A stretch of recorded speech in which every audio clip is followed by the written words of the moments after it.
paralysis for controlling a tablet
picture, because I think it's relevant for any interpreter working in service provision or in healthcare.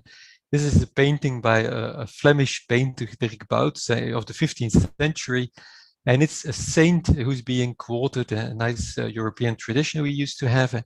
And I think somehow this is what is happening with on-site interpreters sometimes, because they are under pressure from all sides. Healthcare providers and healthcare institutions have their idea about what an interpreter should be doing.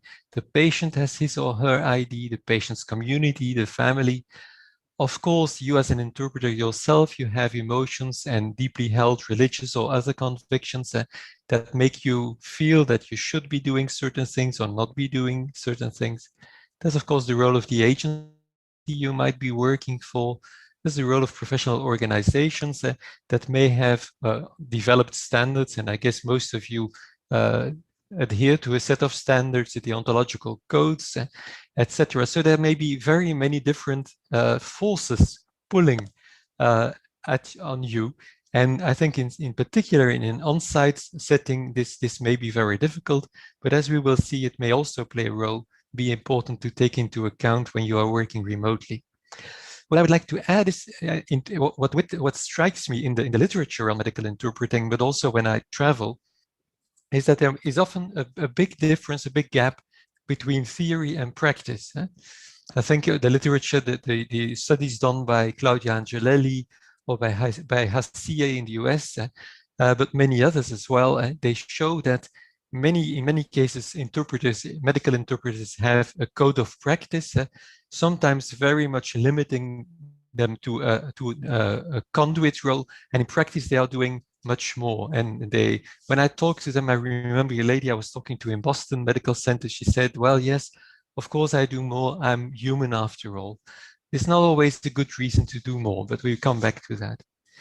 Now, when you're going to work in a medical context, and you're of course going to be confronted with what the care providers would like you to do. And I've recorded within the context of another project, 2 short clips that I would like to share with you briefly, and then discuss briefly as well.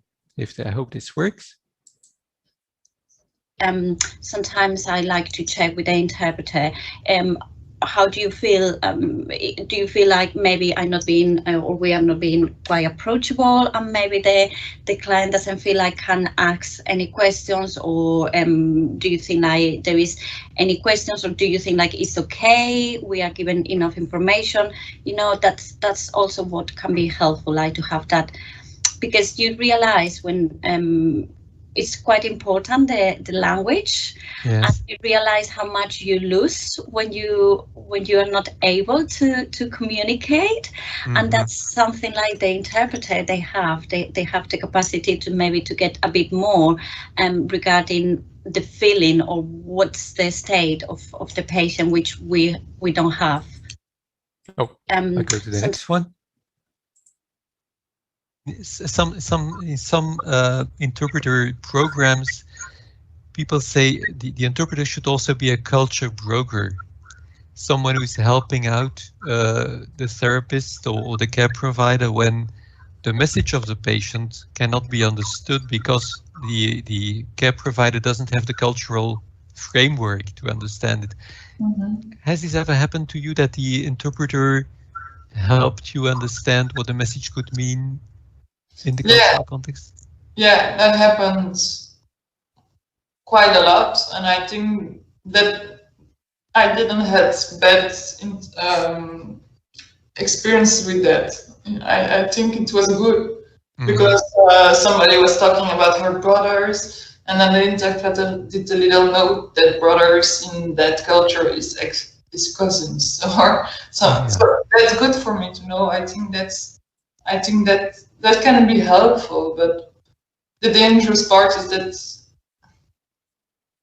it has to have a frame, like what can an interpreter do and what not, because when we open the doors to, that can be possible, then it's like a co-therapy, and that's not the purpose. We don't do co-therapy, so it should be really have a frame, like what can I, mostly the interpreter we work here with, he's always asking as well, like, can I explain you what this means in our culture? And I think that's really good, because I can say, no, that's not the focus now, or yes, I think it's important, and then we talk as well about culture, so that's good.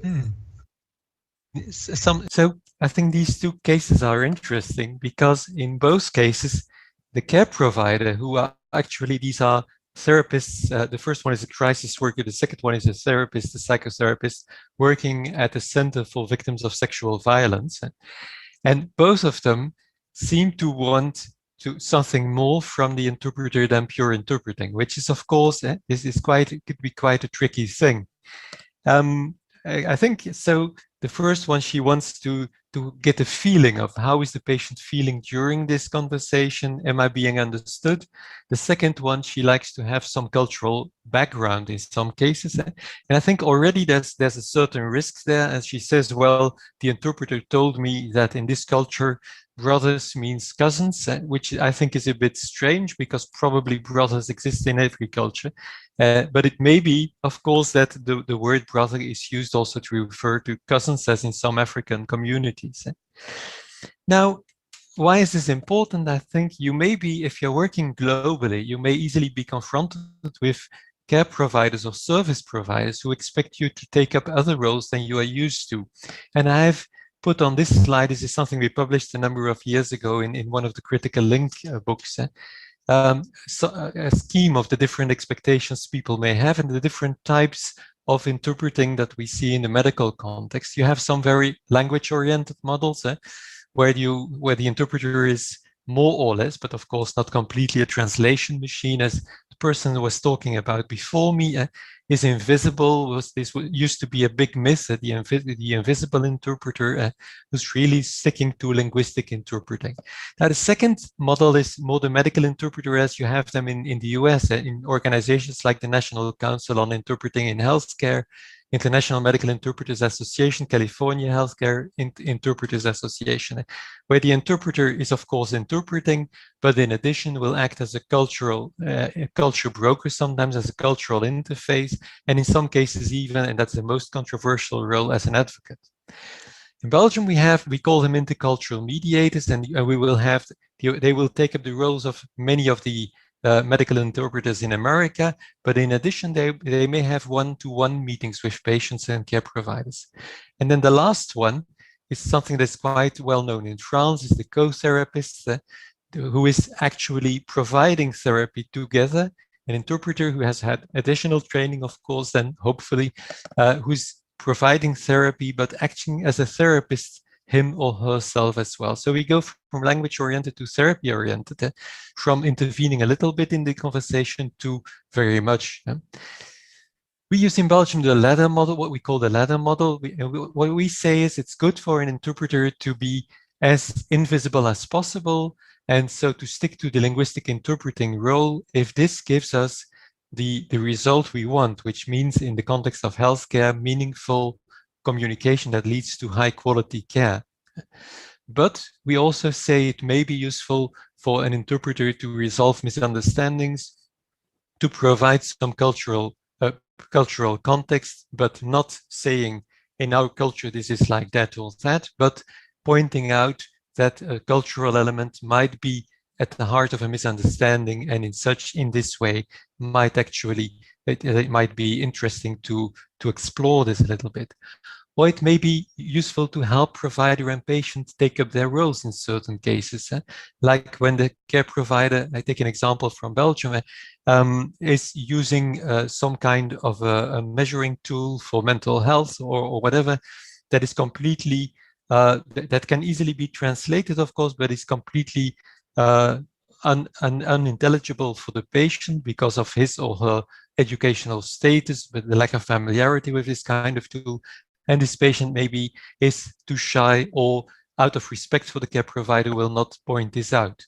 And so we have different possible roles, we put them on a ladder, and it's called an incremental model. You find it in a number of books, similar models.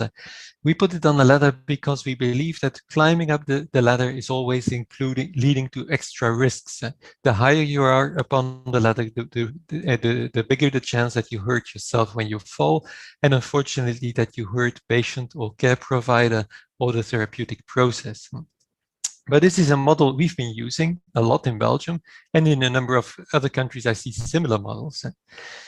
But what is most important, I think, for you as an interpreter is one thing to reflect on the possible benefits and risks of going beyond the linguistic interpreting role. For instance, culture brokering. I've often seen when I talked to interpreters who took up this role that it led to stereotyping, which should absolutely be avoided, of course.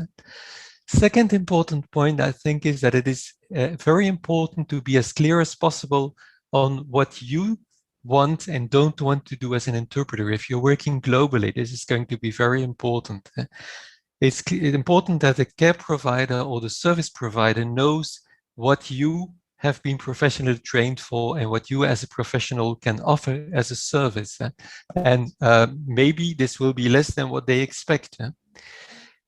If you're going to be a clarifier within the context of cultural or other issues, it's very important to ask the permission to do so, because there again, what struck me with talking with care providers is that some of them, they will say, well, I don't want any interference. I want the interpreter just to interpret. Whereas others, they really value this kind of clarification. And finally, all what I've said until now are reasons why a pre-conference and often a debriefing session is very important. Unfortunately, what I see when video remote interpreters are being called in, that there's very rarely a pre-conference, and that people may be interpreting for a context they know nothing about at the start of the meeting, and which is very unfortunate. I've seen very tragic situations and very difficult situations for interpreters where a pre-conference would have been essential. For instance, bringing bad news to a person, saying that the person is not going to get better anymore. I even had a case where a child was going to die, and this was the interpreter had to communicate his message without having had a pre-conference, which I think is very bad. So try to have a pre-conference if possible at all. We developed a guide for intercultural mediation in healthcare, which is available in English, be it not perfect English, but you can find it on our web pages. And this guide defines the different roles and tasks interpreters or intercultural mediators can take up, and also gives some guiding principles that can help you choose which tasks to perform in a certain context. And always with the idea, let's strive for minimal intervention to avoid reducing the autonomy of care provider and patient, and also to avoid problems that might arise. And of course, we compare the model sometimes with the power steering model. Because it's like a car, when you're driving at 100 kilometers an hour, the power steering will not be doing a lot. But in a difficult situation, when you're trying to park, for instance, and extra assistance is necessary, then the system will work. Yeah? So we think it's important for interpreters. It may be important to keep in mind to interfere as little as possible, but on the other hand, as much as necessary in the medical context to provide the best possible care. So in our guide, we have also standards for the execution of different tasks. For instance, how do you provide how do you act as a culture broker? And the whole text has been based upon the literature on medical interpreting, on intercultural mediation, and in-depth analysis of cases with professional intercultural mediators and care providers. So we studied 240 cases that had been difficult for people working in the field, in hospitals mainly, and we tried to see what is the best way to deal with this kind of situation. For instance, where a patient does not signal that he doesn't understand what the care provider is saying, but the interpreter notices it. And so how are we going to deal with this kind of situation? I like just to refer to a text we published for those who read Spanish, which unfortunately is not my case. We published a text in a Spanish book on how this guide for intercultural mediation which provides a lot of information on the different roles medical interpreters can take up as well in Spanish. So and you can access it on the internet. I want to thank you for your attention and also say that I think that the globalization of interpreting is going to be an important development the coming years. I think for many of you there will be a lot of opportunities, and at the same time I think it's a very tricky thing, a tricky situation, because from an emotional point of view and also from a professional point of view, these might be very difficult interventions to carry out. Thank you. Brilliant. Hans, that was brilliant. Thanks very much. Thank you. If you could just wait online there, I think Svetlana has a few questions first and Alex Chernenko will follow up after that. Thank you. Yeah, wonderful presentation. Thanks, Hans. I'm really fascinated by this subject matter, and that's why we felt it was so important for Hans to speak today, because it's exactly this idea that we are now become global interpreters, and we come across different systems and different requirements for interpreters in different parts of the world, that this topic becomes important. And I do training, as you know, for Translit, and I have come across situations where people or interpreters, students in our courses, had fights and arguments about which one is the right way to interpret. And it's not necessarily in relation to medical interpreting. It can be even, a business meeting. Very often it's not very formal if it's not in simultaneous.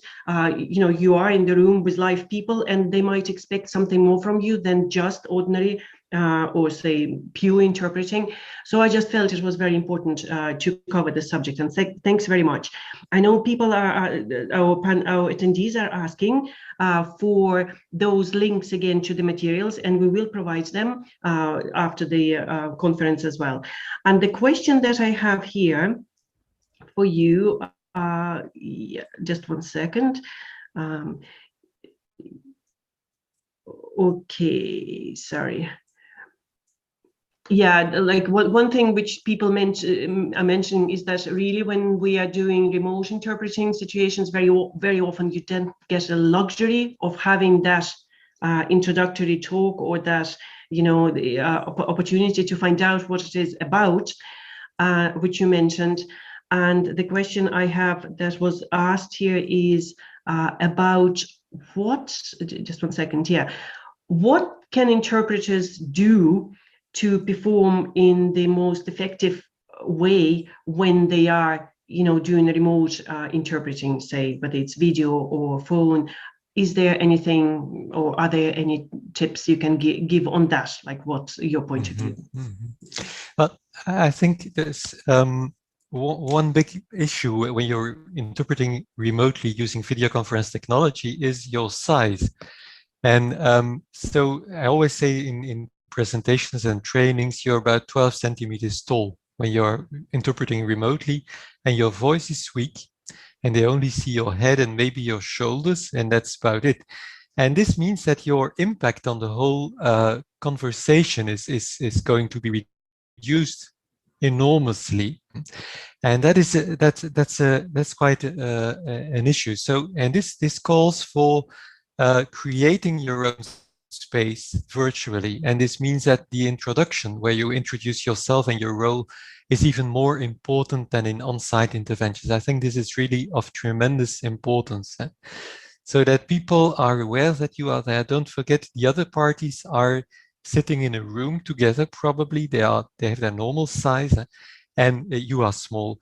So also important to show that, to indicate that you're going to make a gesture when you want to interrupt the speakers, because they are not going to see so well when you want to intervene, when you want to interrupt them through simply body movements or the expression on your face. So these are, I think, very important rules that you should stick to, and this can be really helpful. Mm-hmm. Yeah, and we actually have a presentation later this afternoon that Claudia Brouwer will be doing it's on using sort of acting techniques in interpreting. And I think there's actually some connection between what Hans is talking about and Claudia's later presentation, because it just gives you some tools on how to present yourself in a way that is more sort of weighty and more adequate for the job that you're trying to do. There's an interesting comment I'd like to mention, and it comes from one of our attendees. And it says, many interpreters completely misunderstand their role. And I find that comment interesting, because then straight away the question is, but what is their role? Just when we look at what Hans has been talking about, isn't that somehow dependent on where you are and what you're doing to some extent? What would you say, Hans? Well, I think something you said before, or someone else said before, something that always struck me is, I would say, fights between interpreters on what they should be doing.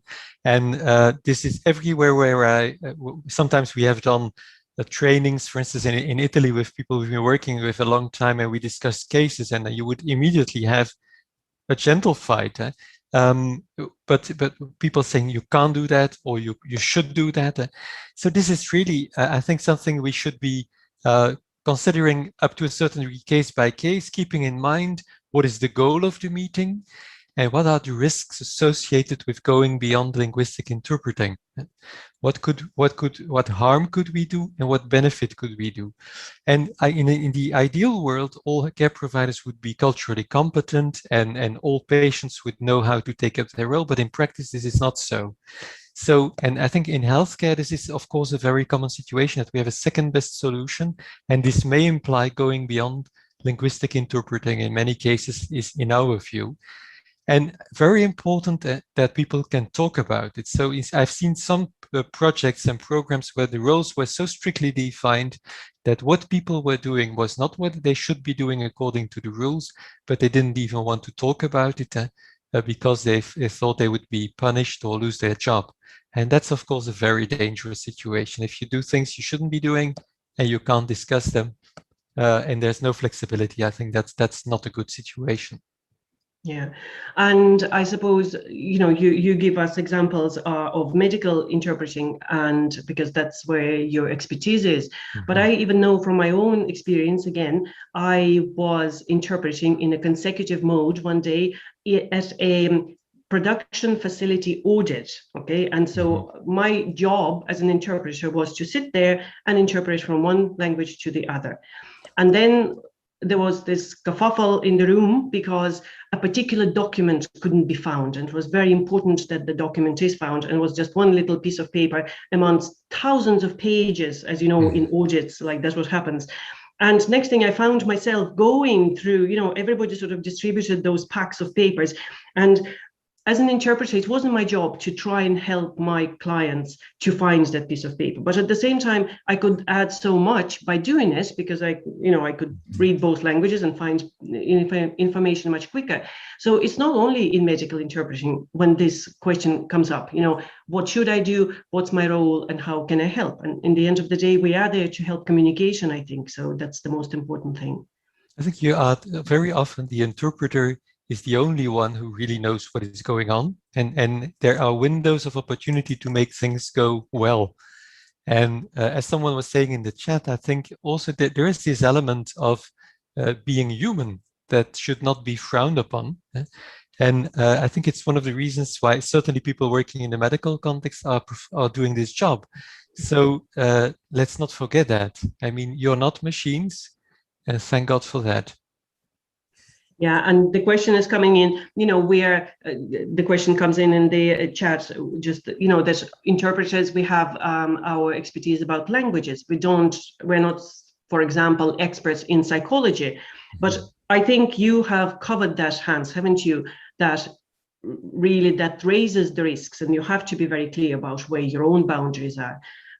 I suppose I'll allow Alex to step in, because I'm monopolizing questions and answers for Hans. So Alex, if you want to ask anything.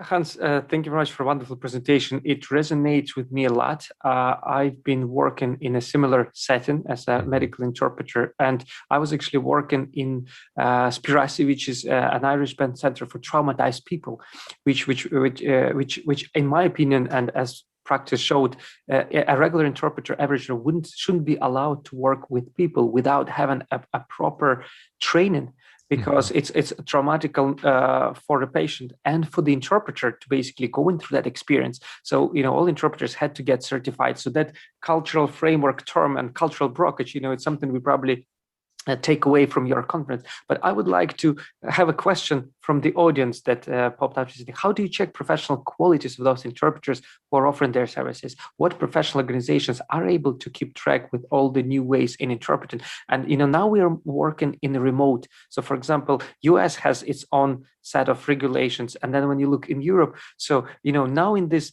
remote setting of medical interpretation, can you give any tips of where interpreters could get certified, who can certify them, and how maybe LSPs and clients could check their qualifications before, if you can open up this topic?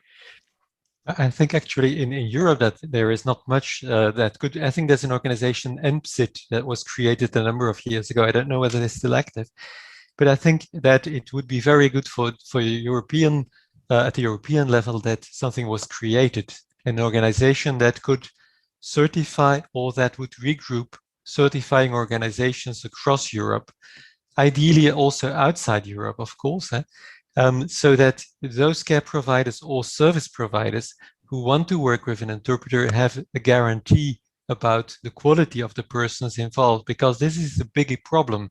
I think in any country I've been in, that I've sometimes seen people who were working as interpreters for years and absolutely lacked the skills, had never been certified and not even been tested. So this is really a risk. So I think that there should be a development at the European level. Absolutely. And even internationally, if possible, but that would be even more difficult. Yeah, it's probably something that could be brought on on one of those conversations with European Union and international bodies or the language associations, because they're really the driving power to put action into this. Now, another topic that you covered is that the mediation side of things is when interpreter clarify something, or the example that you gave about brother and cousin. So at which stage interpreters are allowed to change the interpreter to cover the cultural gap that existed, or where they have to actually ask whether, listen, can I clarify this? Can you share from your experience how interpreters look at it, and what would be the recommended practice for interpreter? Well, what we recommend, first of all, is that it is always asked, that they always, well, first of all, they should of course be familiar with the culture, which is not always the case. I think people coming from South Africa, or Spanish interpreters interpreting for people from South Africa, they may not share the same culture. Now, the second thing is that we feel it's very important to ask yourself, is this really essential that I intervene in the interest of the outcome of the conversation? And then ask permission to do so. Could you allow me? And then normally we will switch to the third person singular, as you all know. Is it the interpreter would like to clarify something? Is this the right moment, or whatever? So that they would actually ask the possibility, and do this in a transparent way, of course, also signaling to the patient what is going to happen. And then intervene very briefly as possible, point out what a possible issue might be in the conversation that is taking place, and switch back to the interpreting mode. And never say this, it is like this in our community, for instance, like some people do, but saying this might be the background, or this might be the meaning, maybe we should explore it, and in this way assist the care provider. I give you one concrete example. We have a lot in Belgium, people of Moroccan origin, and they will sometimes refer to, it's a lady, Aisha Kandisha. It's a spirit, it's a ghost, a jinn in Arabic. I know that, so when an interpreter has to interpret that the lady is saying, my husband is now married to Aisha Kandisha, the translation doesn't mean anything. And then it is useful that she will ask whether she could explain this, and say, well, Aisha Kandisha is a spirit, and so and this is this may some people perceive this as at the heart of complaints, mental health issues, for instance. Maybe we should explore this, but not more than that. Be very brief, because otherwise you stimulate side conversations, and that's not the idea. But it's a case. Yeah, sorry. Okay. Good. Another question that I would like to ask myself, combining some of the comments that our attendees are posting, about the mediation, the psychology it's a completely different game changer for interpreter who knows languages but doesn't have an understanding of proper mediation, proper psychology. So maybe, Hans, you could recommend some courses or some books that interpreters who are interested or who are working already in the medical environment and setting, or would like to kind of get into this sector. Is there any self-learning, self-education they can do now without the absence of certification, but something that they could already understand the cultural element more, the psychological element, the mediation. So maybe you could recommend some courses, some resources for our audience to go to. I find a number of very interesting studies that are, I think, make interesting reading for any interpreter working in the medical field. Are the studies by Claudia Angelelli. You have a number of articles that you can find on the internet, and also a number of books. Then there's the other person that I really admire is a lady called Hasiye. She's of Chinese origin. She has also written on medical interpreting.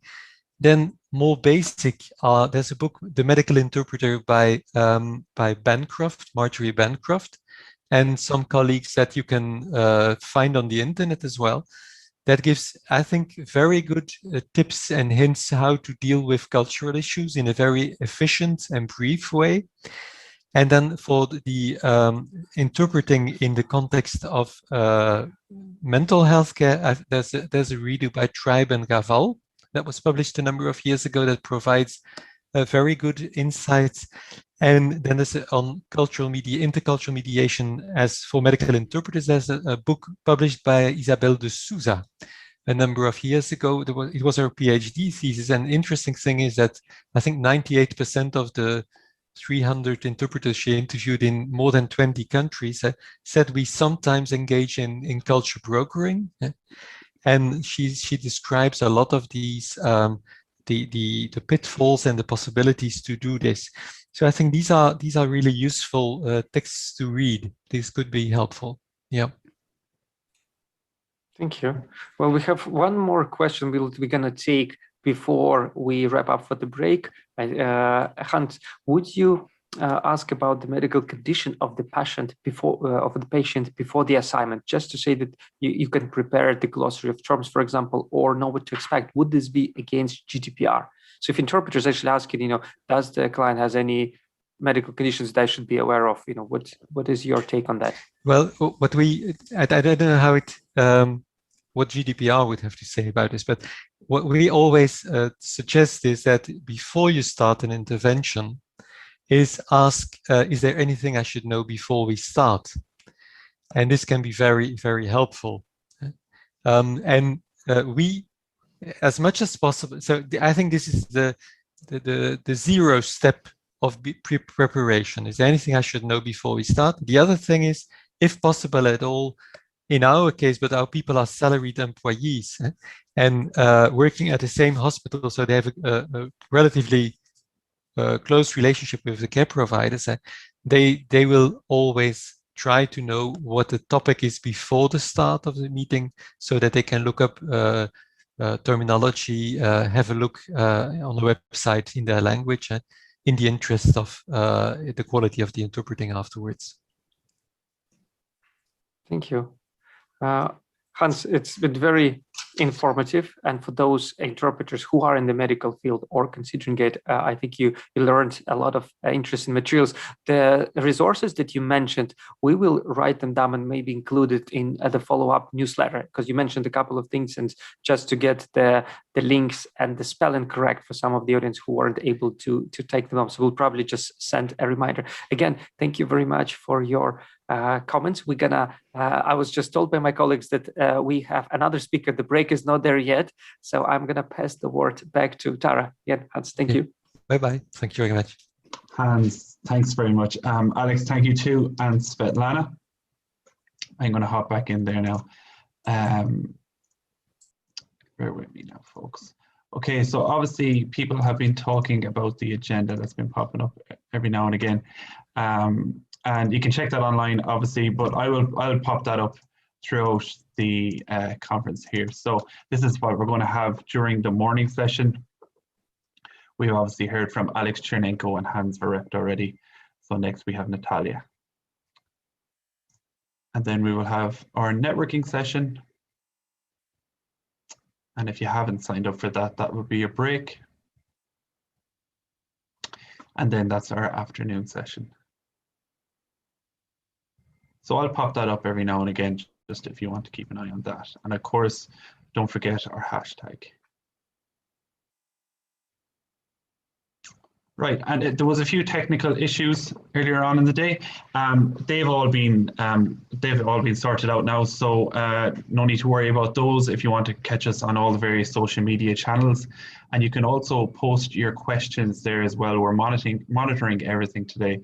So if you do want to post something online on one of our social media channels, by all means do. I'll go back to our premium and premium plus packs right now. We still have a few of those left. There's been a big uptake again this morning, and we want to accommodate everyone, of course. So just get them as quick as you can, and we'll see if we can accommodate everyone. Next, we will hear from Natalia Fedorenkova. She is an alumnus of the Moscow State Lomonosov University, Faculty of Philology, Department of the Theory and Practice of Translation. Natalia has been a freelance conference interpreter since 2017, and she will talk to us about the lessons learned from last year from an interpreting perspective.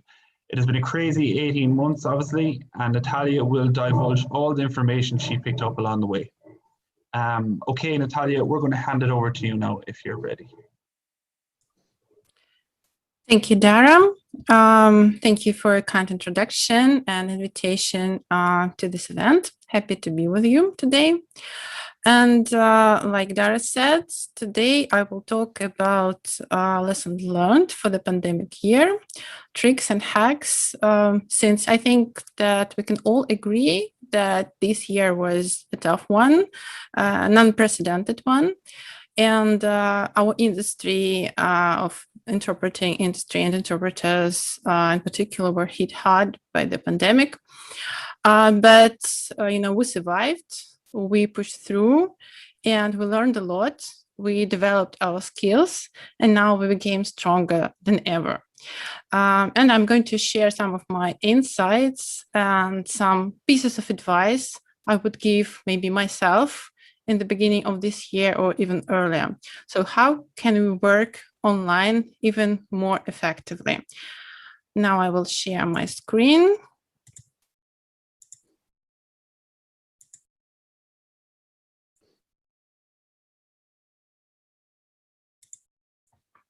I hope you can see my slides now.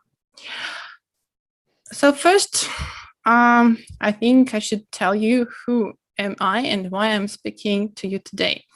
Thanks, Dara, again for introduction. And so I have been working in the industry for quite a lot of time already, since 2007.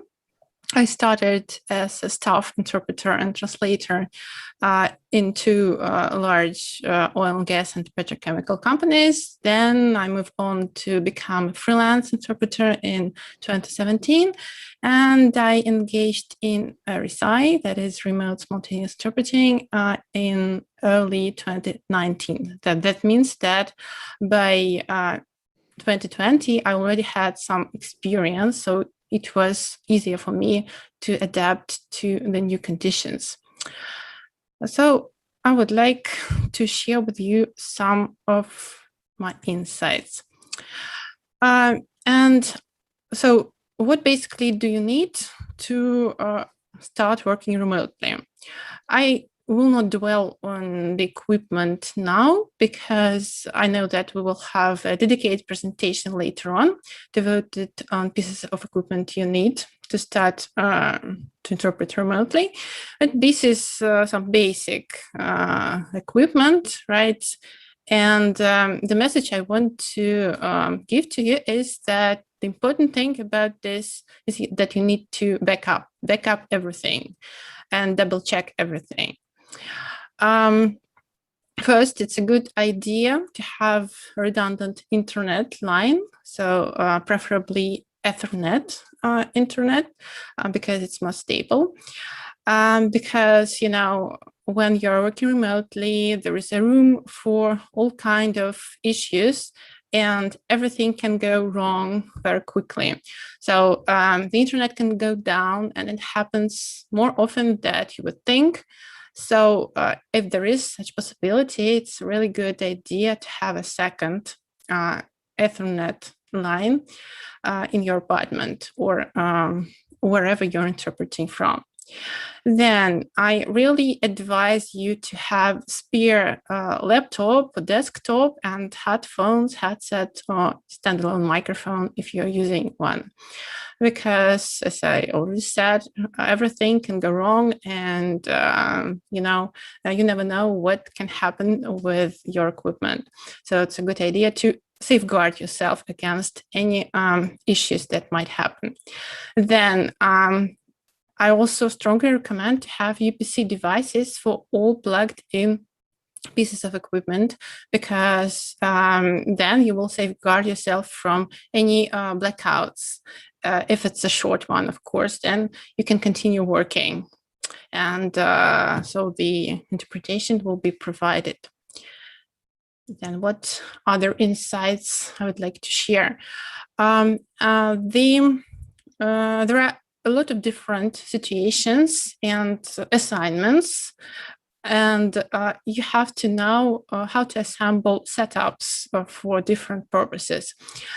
And there are, for example, consecutive interpreting assignments or simultaneous interpreting assignments. And depending on whether it's simultaneous or consecutive, you might be asked to work on camera or without camera. So you have to check with your client in advance whether they want to see you, because it will determine a lot of things. First, where you're going to assemble your setup, then what you're going to put on, you know, whether you need to dress up or not. So it's really an important issue. So I recommend to pay attention to it. Then also, depending on what RSI option you are using, you can work with or without a second device for handover.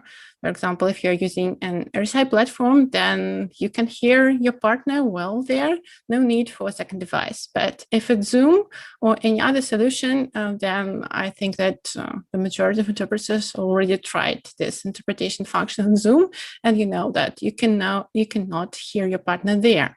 So if this is the case, then you obviously need a second device. So either it can be WhatsApp on your device or any other messenger, but you need a second piece of equipment.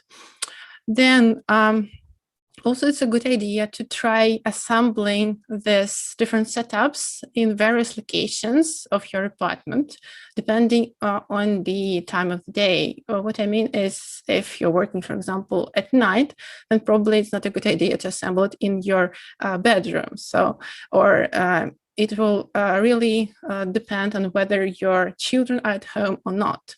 So that's another aspect to take into consideration.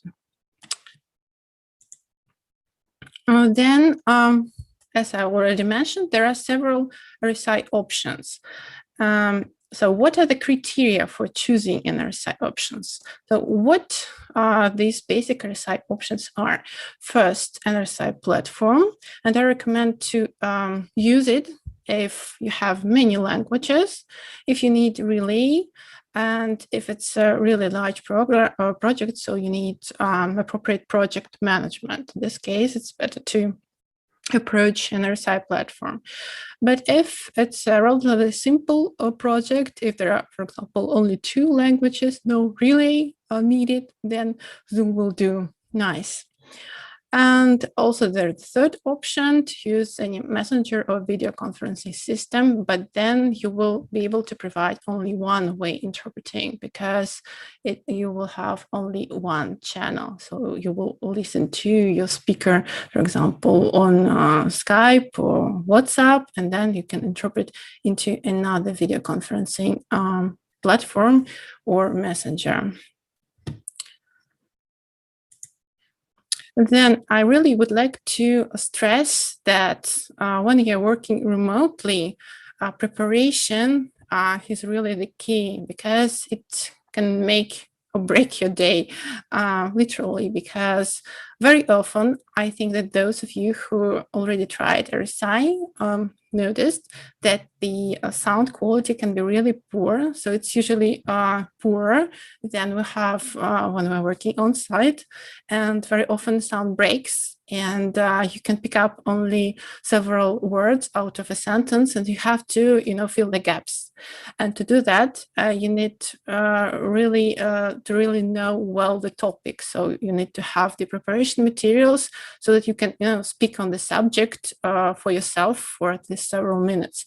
And of course, I'm not talking about making glossaries because, that's really unnecessary for any assignment. So I would really pay attention to preparation for remote interpreting jobs even more than we do when we're working on site. Then there is another interesting issue here. Probably it's not so evident, and that's why I want to draw attention to it. But also those of you who already work remotely, of course, know that we are working with clients now from all over the world, and this is probably one of the advantages of RSI when someone speaks about upsides for RSI. They always mention that now we have no borders, no geographical limitations, but this having no limitations also has its downsides, since you have to mind always what time zone you're working with. And when you receive a proposal for an assignment, they usually have the time indicated, but it can be in various time formats, like it can be in UTC time format, for example, Coordinate Universal Time. So you have to, convert this time format into your local time. For me, it's Moscow. That's why I mentioned Moscow on the slides. So there are a lot of such time formats today. So UTC, CET, and now even CEST. Because you know that Europe and I think America moved to the summer time not so long ago.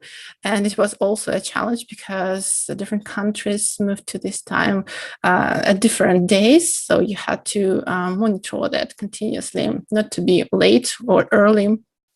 On the contrary. So there is EET, Eastern European Time, ET, Eastern Time, and other more exotic time formats like I had once in the China time, etc. So you have to really concentrate on that and pay attention to this. Then also tech basics. It's really, really important nowadays because despite any tech support we are getting, despite moderators standing by on our site platforms, etc., ready to help, but still we all now have to be technical engineers at some extent, since only we can reload, for example, some hardware on our side, and no tech support online, no moderators can do that. So we have to know how to assemble different interpretation setups and how to check it, how to upload, how to reload, etc. So we are responsible for the technical side now. Then time and family management. to work remotely, it's really important to organize a quiet, isolated working space for yourself. If you're working in your apartment, so you need to have a special room, and preferably with a door, and this door should have a lock. Especially if you're living not alone, if you have a family, and especially small children.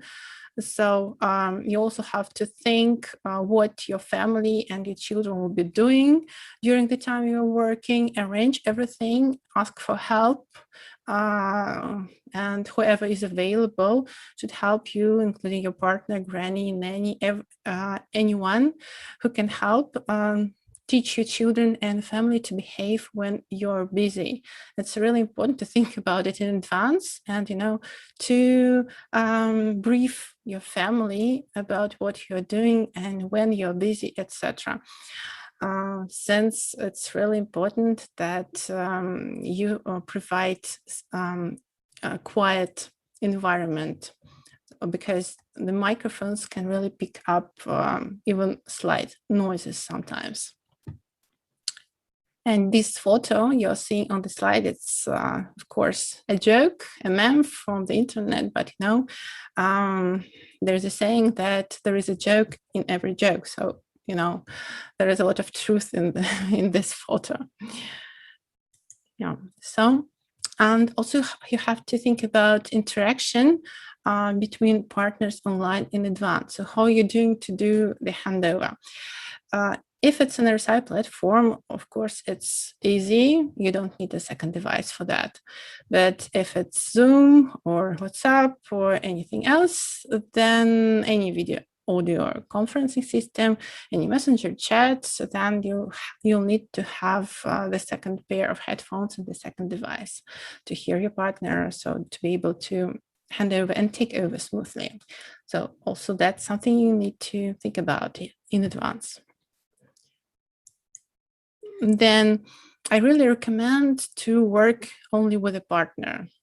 So I know that there is an established practice of working solo at small assignments, like up to 1 hour, maybe, or some do it up to 30 minutes or up to 1 hour and a half. It depends on the country and on individual interpreters. But for remote assignments, I really recommend to work with a partner, even at small assignments, because, when you're working remotely, there's more room for something going wrong, and you can have a blackout, your internet can go down, everything can happen.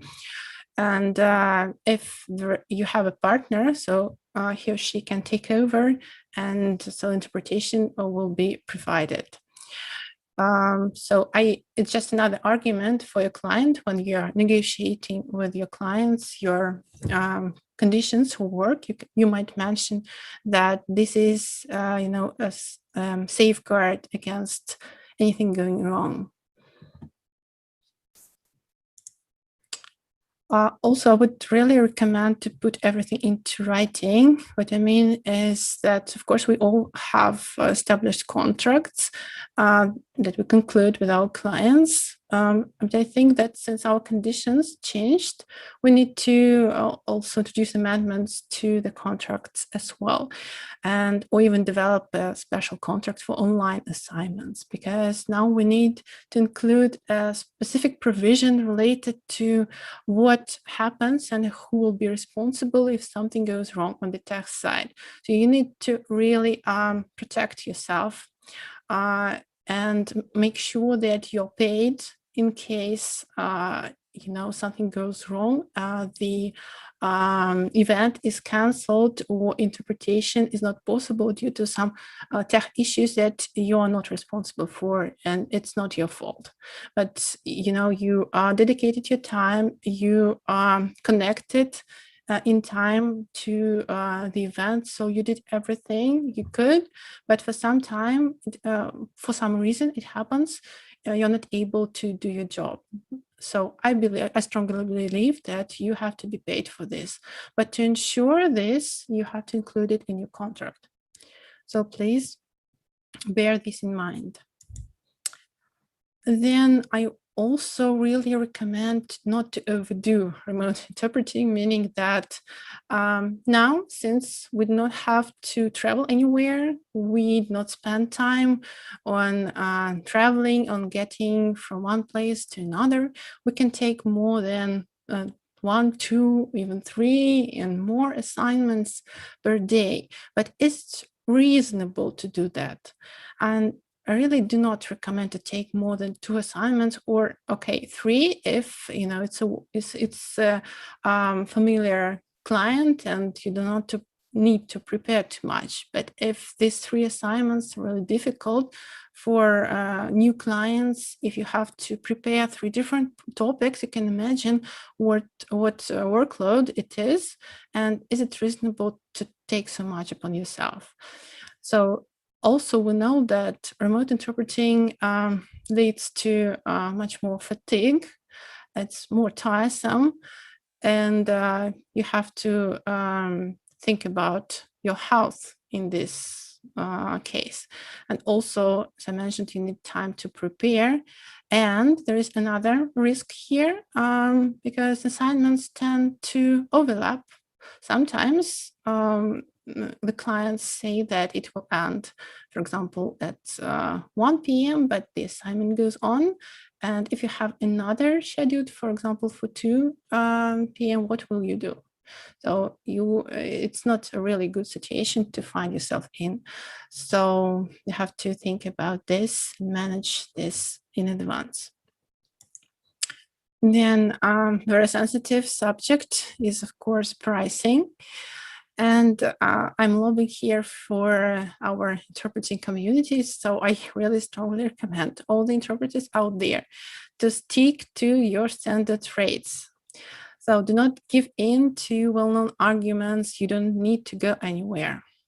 You have to educate your client and let them know that the preparation to the assignments didn't change, so it stayed the same. So you have to contribute the same amount of time to the preparation as before.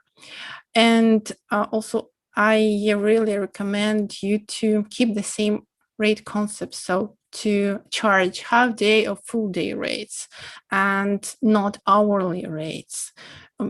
But we see a lot of companies lobbying for them now, hourly rates and even minute-by-minute rates. So it's, I think, a real threat to our profession now. We have to, really think about it and not give in to such proposals. Also, when you are negotiating with the client, do not forget that very often, and I think even not often, but always, they require us to do a sound check beforehand. So you need to include these test calls into the project price. So how can you negotiate your half-day rates? You can say that first, I need to prepare, and it will take several hours for sure.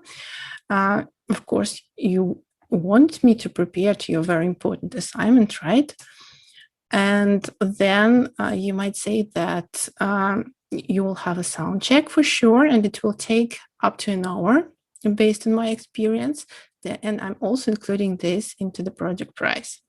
And also, since we're always asked to connect in advance, you might also mention that I'm connecting 30 minutes or 40 minutes standard time in advance. So I'm also including this into the price as well.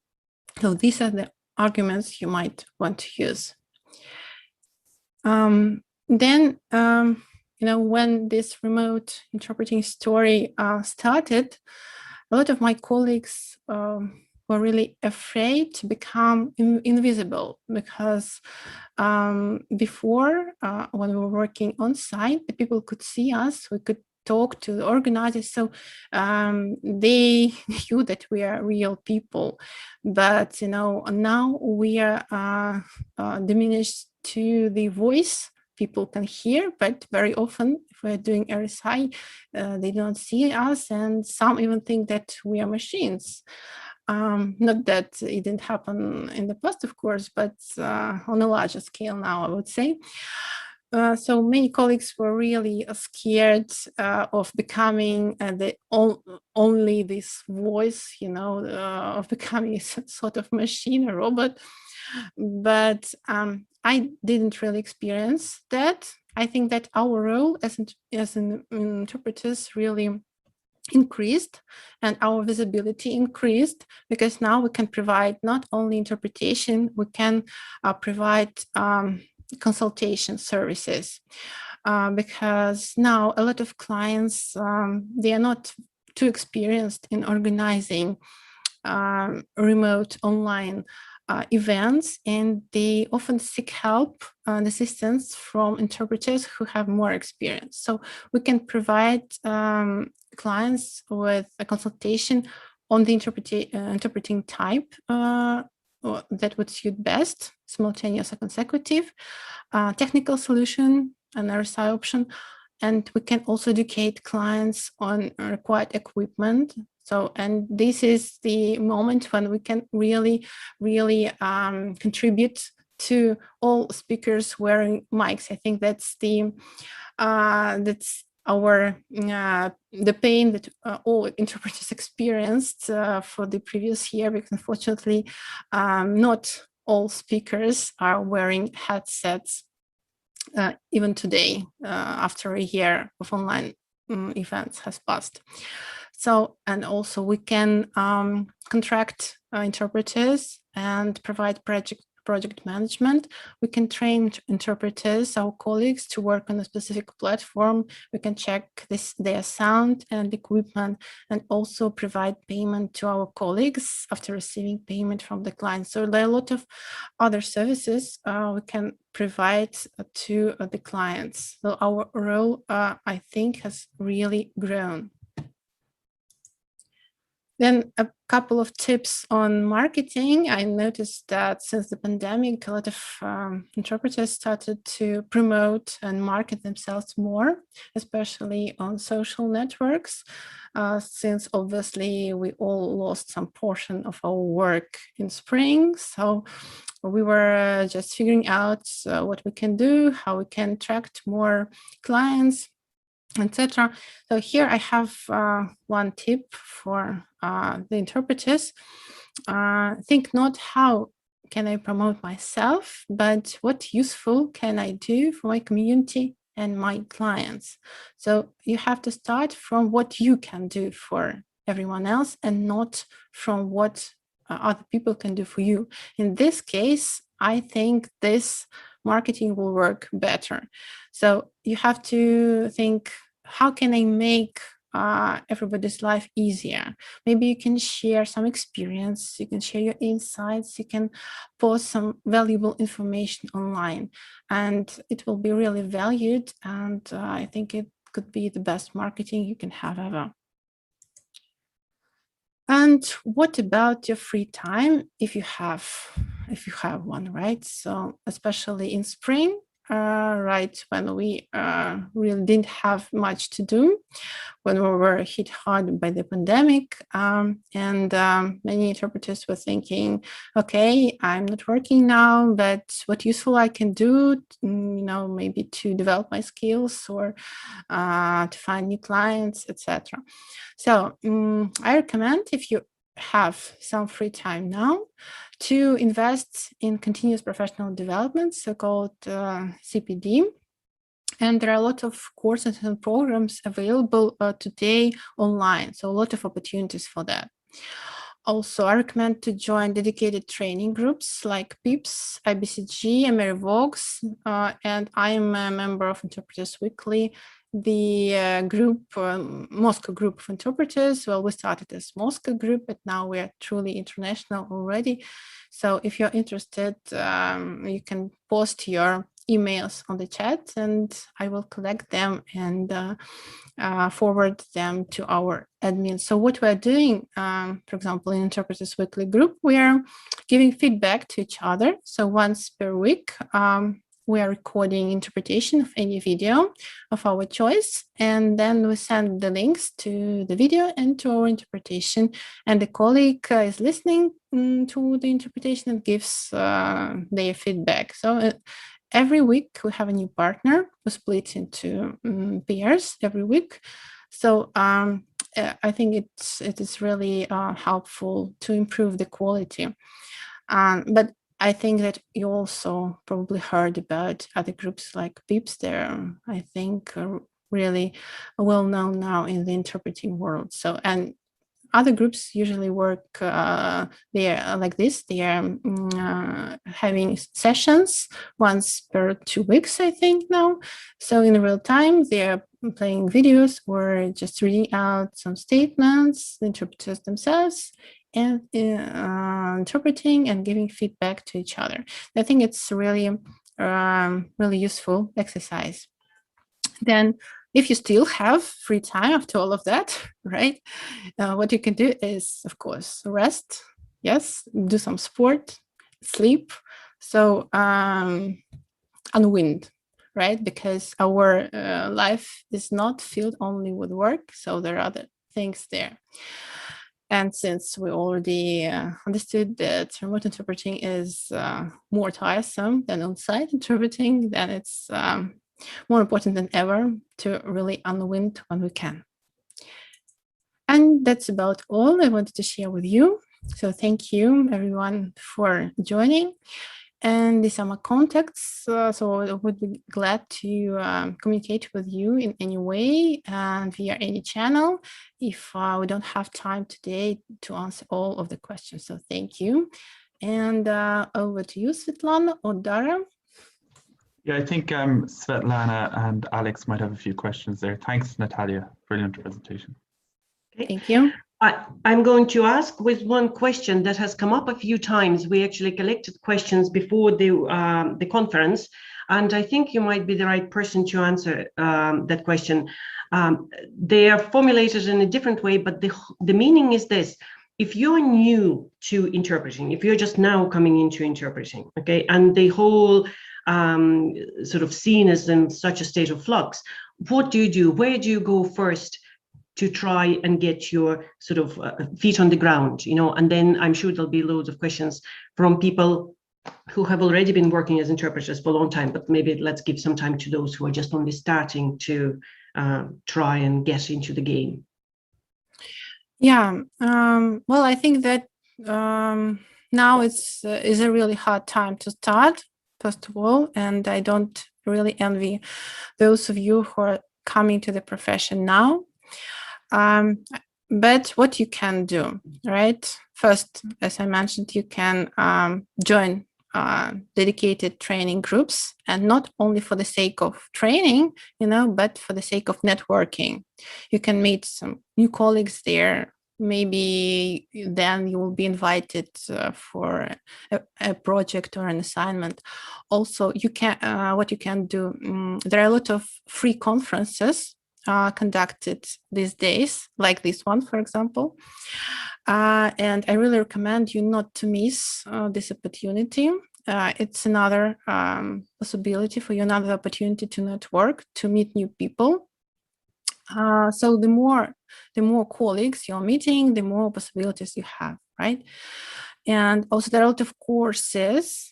If you already know in what direction you want to develop, for example, you want to become a medical interpreter, or you're more into some technical areas like oil, gas, etc., whatever.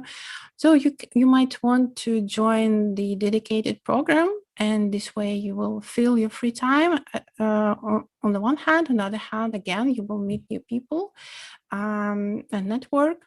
So this could be the answers for this question, I believe. Thanks, Natalia, and over to you, Alex, now, because I know you have some more questions. Natalia, thank you for the hands-on presentation, very on topic, and we've seen some comments from the audience that it's, you know, it's sometimes we could talk about broad subjects, but when it get down to specifics, that's when it gets interesting. We have a question from Silvana from Uruguay. Could you provide any tips on how to convince our clients to use interpretation platforms? And we are talking about RSI providers, but, you know, any tips on how to How convince to clients. Convince. Yes, I understand where you're coming from, because RSI platforms cost certain amount of money, right? And they are much more expensive than the same Zoom. But I think the arguments I'm using are as follows. Like I said during my presentation, usually clients don't want to do everything themselves. I mean, if they need a large team of interpreters, then they need a project manager who will coordinate all these interpreters. And the RSI platforms can do that for them. So actually, they can do all the work. They can not only provide the RSI platform, they can provide project management. And also, if there are a lot of languages, it's very, very complicated to set it all up in Zoom. There is a large room for mistakes there. So you can imagine if you tried working on Zoom and know that partners cannot hear each other. And also, for example, Russian English interpreters would not be able to hear German English interpreters. So if we need to do relay, then it will be, it will be done through another channel, the same as we use when listening to our partner. But then we need not 2 devices, but 3 devices, you see.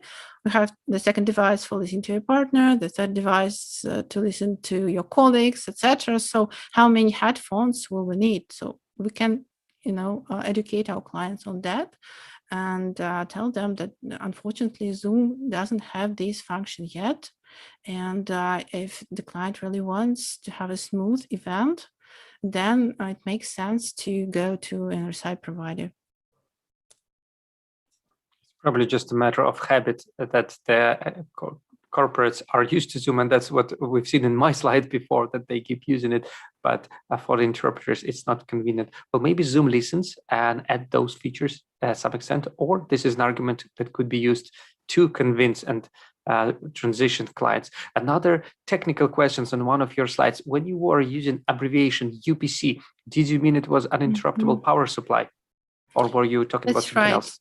Yeah, that's right. Uninterrupted power supply. Yes, the devices that provide you the power when, in case of cutoffs or blackouts, etc. So for some time, maybe up to 30 minutes, something like this, depends on the UPC device. So you're able to work and to have power, even if there is no electricity in your building.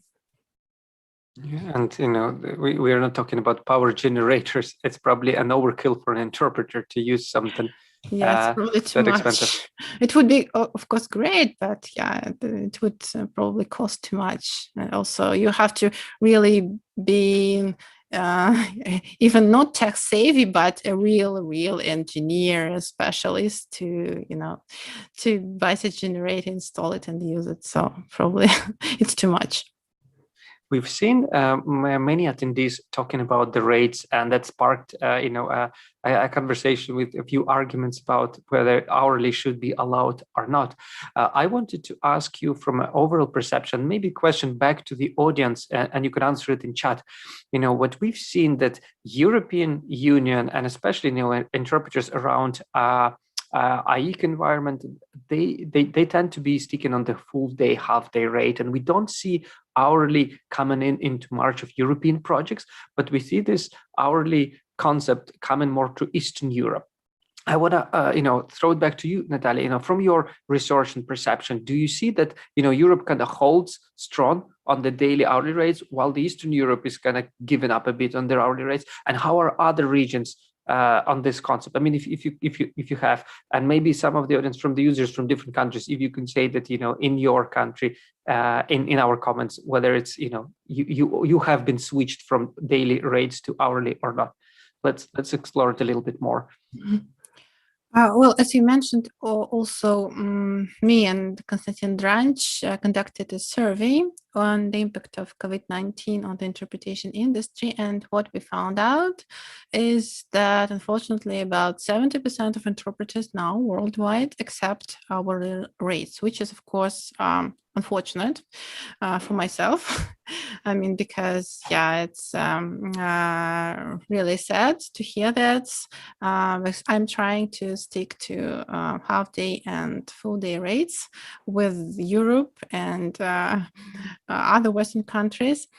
But well, you know, maybe it will develop like in all industries. There is economy class products, there are premium class products. So what are you going to, what do you want to be? How do you want to position yourself, right? And of course, it is not profitable for interpreters to work on the hourly rate basis because, like I said, yes, the main argument is that we can take more assignments now than before. So we can take, for example, 8 assignments per day, and it will be a full day rate for us, right? But as also I mentioned, it adds to the fatigue, and it's really not realistic to take so many assignments, and you have to prepare, etc., etc. So, well, I hope, and I recommend all the colleagues out there to stick to the standard industry practice, because that's, you know, if we don't protect ourselves, who will? Thank you. We have another question from the audience, and this time is Victoria. Could you please give some examples and ideas of how to react in case of unaccepted technical problems, you know, on your side or not on your side? Well, I often have technical issues, and in the beginning I had even more of them because I didn't have so much experience then. And, you know, you just have to deal with them every time. And most often you can resolve them. You get some help from moderators if you're working on an RSI platform, that they can connect to you remotely and check whether everything is all right with the software. Then you can you can switch off your PC, switch it on again. You can reload your router and whatever equipment you have. So there are a lot of things you can do yourself, and a lot of things that you can get help with. So every time you're dealing with these issues in the best possible way, but if you cannot, you know, do anything, then, well, it also happens. So it's life. Well, probably the first step is not to panic and just to expect that something can go wrong. And second thing is to deal with it. Yes, because yes, when you're working remotely, the chances that something will go wrong are much, much more higher. Yeah. Natalia, we have another question here. If you are working with a new partner that you haven't met before, are there any tips or recommendations? You know, if you've been invited to a project where you are working with somebody who you haven't met before, what would you recommend how to approach it? Actually, I work with new partners quite often because I work a lot for RSI platforms. And they usually decide themselves who will work on their projects, so they do not ask the interpreters who they want to work with. When I get a new partner, first I would, what I do, right? I contact him or her beforehand, and we agree on how we are going to do it. We agree on how many minutes we will take, when we will change, and how we're going to hand over and take over. And so whether we will use the automatic handover button on the platform or we will do it manually, these are really important issues to discuss in advance. And so after we agreed on everything, then, and usually we can, you know, I didn't have this, any issues really with my partners, so everyone is very friendly and ready to adapt, and we always find some mutually acceptable decision. So what to do? So the tip is yes, to contact the partners in advance and discuss everything beforehand. Thank you. I'm looking at the questions in our chat, and I see mainly comments. So we still have a minute, or we could just wrap up, I guess, at this stage. Natalia, thank you very much.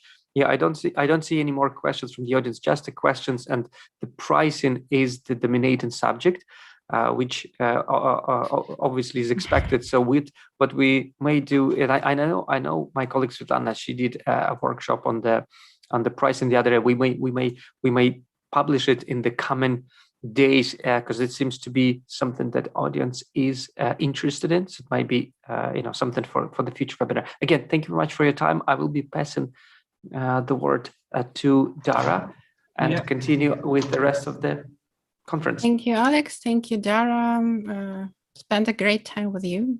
Goodbye. Great. Thank you, Natalia. That was brilliant. I'm just going to get back going here again now. Our links are up for the afternoon session now. So if you're joining back in with us for that, and if you're not using Zoom, you can just join in via LinkedIn, Facebook, or YouTube.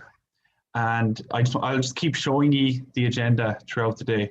So this is our morning session, and then we go to our networking or the break, whichever one you're on, and then it'll go to the afternoon session there.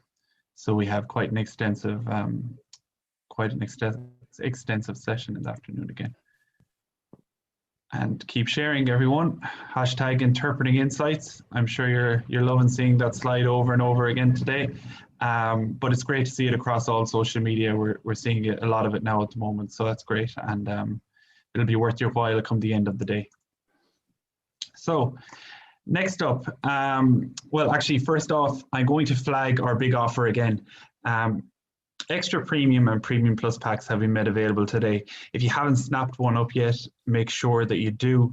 They're going quickly. We made a few available earlier in the day, and they're going quickly, and hopefully we can accommodate everyone. Next, you'll hear from Mohammed Dermich. So you've heard all about what it's like when you've set yourself up as a freelance interpreter and how to be successful. But how do you get to the initial phase? This is what Mohammed will explain today.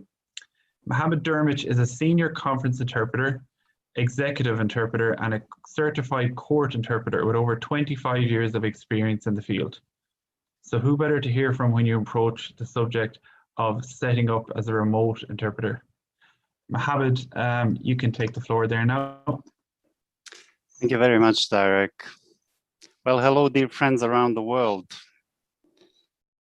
I'm very happy to be a part of this important event, and I want to wish you a welcome to one more hopefully exciteful presentation that should help you on your journey to becoming a successful remote interpreter.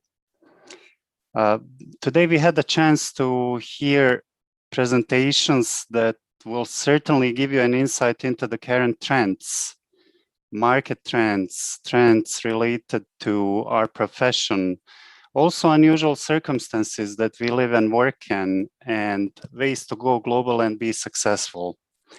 I wanted to thank the STAR Translit team for inviting me to be a part of this event. And I want to especially thank Svetlana, who is an exceptional professional and a true powerhouse. So let us begin.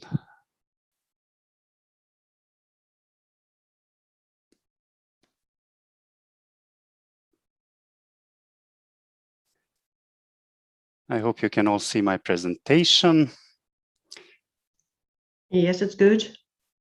Okay, so as we have mentioned previously, the time of pandemic has brought remote simultaneous interpreting to front of everything, basically, because all of the companies, everyone in the world is shifting toward remote simultaneous interpreting.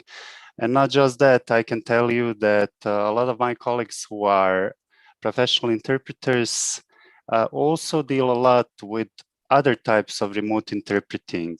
For example, I have a friend who is not sleeping very much because he keeps waking up at night to do telephone-based interpreting for different companies around the world. So there you go. That's one option that is available on the market today due to the current trends.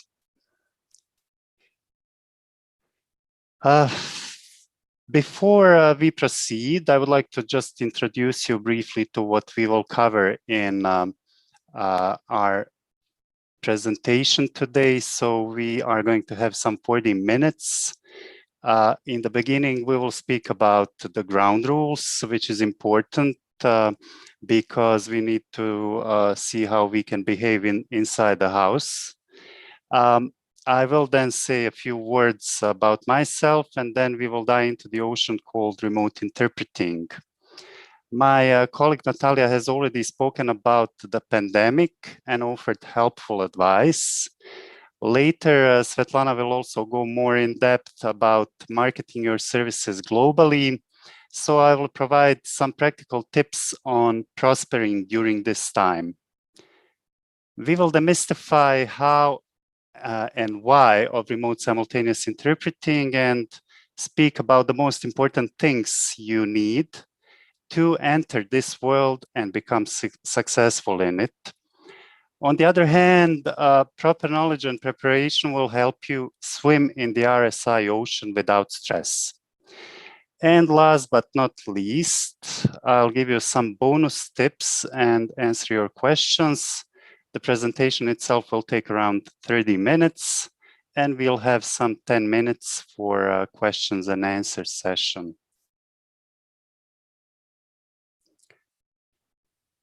So you can see a photo of me there. There's some other persons in that photo. I started interpreting during the war in Bosnia and Herzegovina in 1995, basically as a 19-year-old boy, and jumped head on into work with major media outlets from around the world who were reporting on the situation in Bosnia at that time. You can imagine that there were some crazy stories to cover at that time. I was often asked where I learned my English, and the only answer I could really offer was that it just came to me from my youngest age. Some say it's movies, but movies or not, it was there, and I later just developed it. I continued working like that as a freelancer for 2 years, and then got a proper job as a language assistant with the United Nations in Bosnia. And from the 90s until today, I've had thousands of clients as an interpreter and translator, translated so many words that even I cannot remember how many, and proofread nothing shy of that, and I never stopped learning and developing. I've been actively involved in remote interpreting, particularly since 2015, and to be honest, despite all of the criticism that remote interpreting gets, I have to say that I personally love it. Why? Well, one of the big reasons is that person that you see on a photo next to me. I get to spend all the time in the world with my wonderful daughter and with the rest of the family too. Cat is a part of the family as well. So in the bottom, you will see my contact information. If you have any questions after the session or simply want to connect, please reach out to me. I love networking.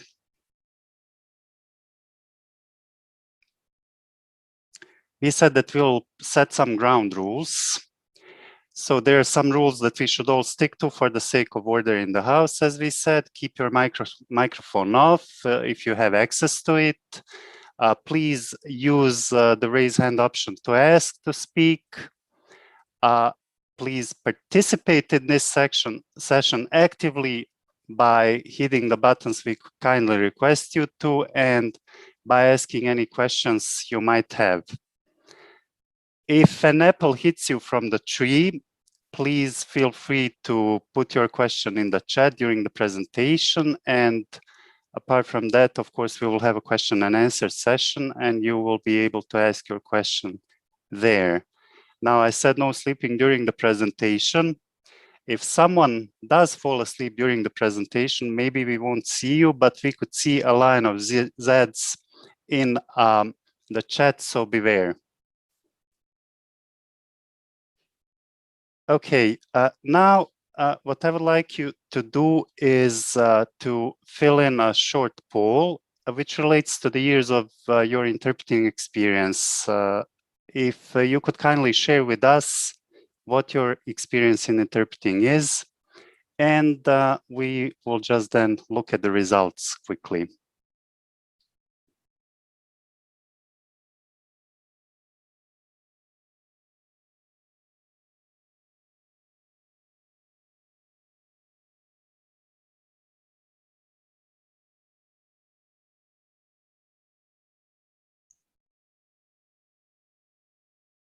About 50% of our attendees have answered now, so we'll just give it another few seconds. Thank you, Svetlana.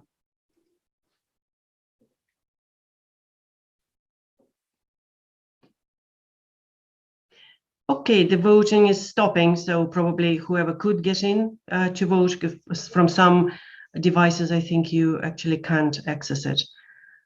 Just give it another little second. Okay, I'm going to end polling and I'm going to share the results with you. I'm really interested to see this. There we are. You should be able to see it on your screen. Okay, so we see from these results now that the majority of our attendees have over 5 years of experience, which is phenomenal. Another big percentage of you, 18%, is 2 or 3 years, and then it's followed by those who are looking to become an interpreter, less than a year, 4 or 5 years. Okay, well, we have a very diverse group here, which is good. So some of you will probably already have some knowledge or significant knowledge about the RSI. Thank you for that. Now, before we move on to some practical issues related to your setup and the equipment, let us touch upon about the history of RSI and system use briefly. I actually have to say that probably the first reference to remote interpreting was made by Eva Panet, an Austrian scholar who wrote on interpreting in the 50s. There was a paper she wrote in 1957 titled An Investigation into Conference Interpreting, where she mentioned that remote interpreting was a very neat and obvious use of interpreters, which might easily be developed further. So there you go. Our community has already discussed remote interpreting in 50s. Who would tell? Of course, after that time, there were several hand-in-hand efforts to make remote interpreting a reality. And for example, Australian Immigration Services took a lead in this regard and are commonly credited with establishing the first service for telephone-based interpreting in 1973.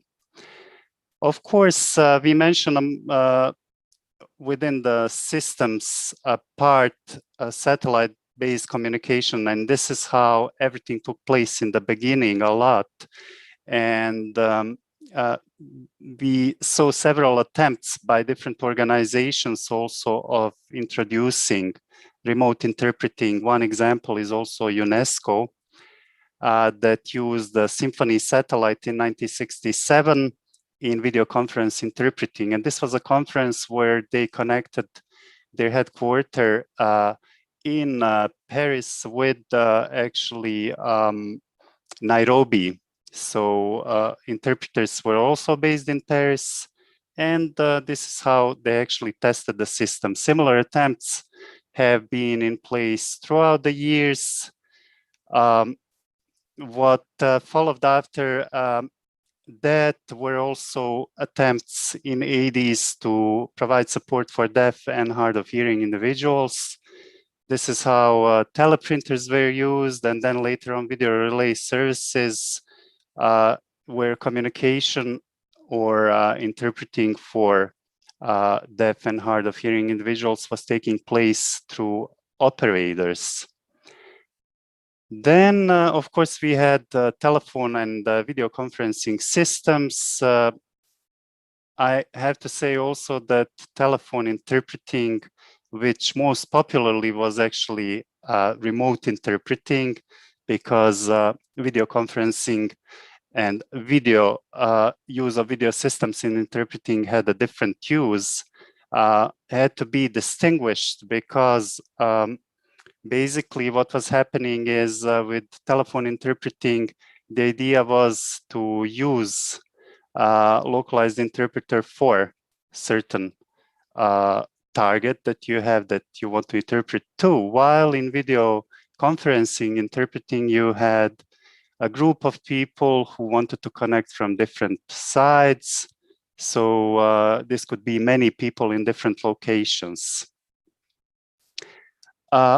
After satellite-based systems, there were proprietary systems, and here we are speaking about practically huge and expensive equipment that was placed in designated areas where people would come and use video conferencing system or similar systems. Of course, this is something that's still used today. It's quite popular also in community interpreting. I can tell you from my own experience that I've seen a lot of trials, hearings taking place by use of this technology. And as much as it is helpful, it can also be negative at times because it can cause a lot of distraction. And this is something that our colleagues around the world have actually expressed as a concern from the very beginning of development of remote interpreting. And this is not just the case with individual interpreters, but also with interpreters associations who we can say even opposed to remote interpreting in the beginning. Of course, what happened in new millennium, that development was bound to happen due to the development of technology. And we came to standard or browser-based systems. And the main difference between these systems and proprietary systems is that this new technology can communicate quite nicely. So different devices can communicate quite nicely and without obstructions. And therefore you can have thousands of people attending certain events with the assistance of few interpreters who also sit in remote locations, different locations around the world. So I just want to say that telephone-based interpreting, for example, is, as we said, quite represented nowadays in community interpreting. Public services use it a lot, and some large companies who act as mediators or sometimes arrange for certain processes to happen, whether it be business processes or other. And RSI is really in its full power today, and it will develop more. We will say something about that now. So Natalia already spoke about pandemic and what actually happened during the pandemic. I can tell you something about my own experience. Yes, I have been engaged with remote simultaneous and remote interpreting in general since 2015 because of my interest in technology and because I really recognize the potential there. Now, what happened during the pandemic is that everything increased multifold.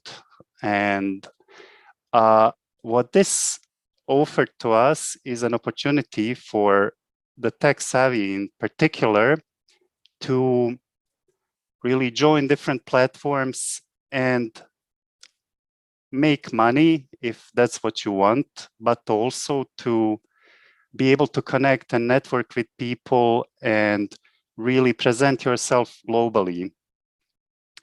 Now, this is one of the main threads that's present in all our presentations today, going global. We've seen an explosion of platforms, different platforms during this time. Even the pure event-based platforms have turned to remote simultaneous interpreting and developed sides of their platforms that would enable them provision of such services. Now, that's a great opportunity for us.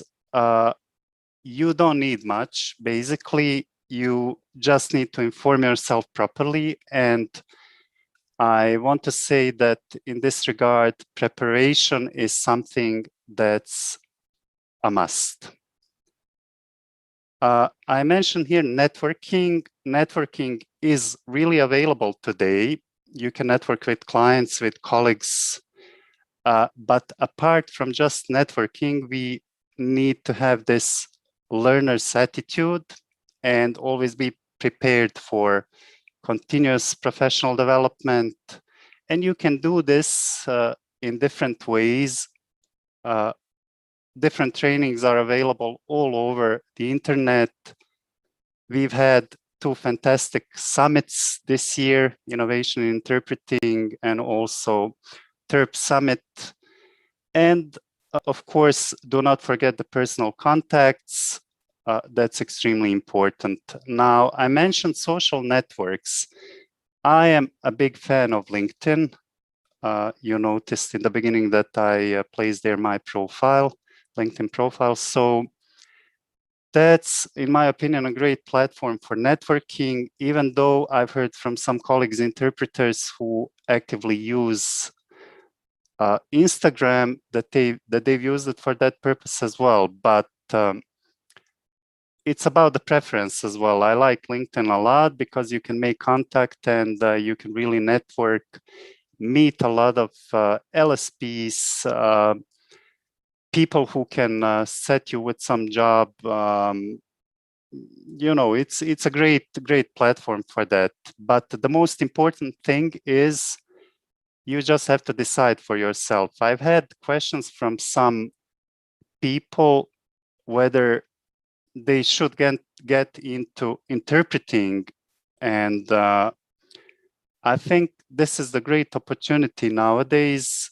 to even slide more easily into this field because everything is available. You can quickly join some platforms and you can start working.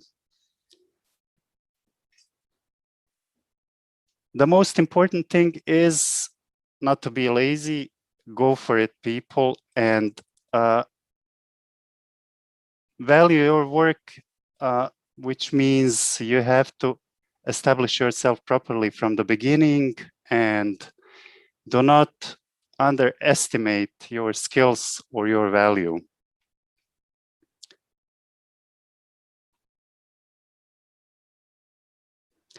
Now, the big question, why would you go RSI? Why would you start being a remote simultaneous interpreter?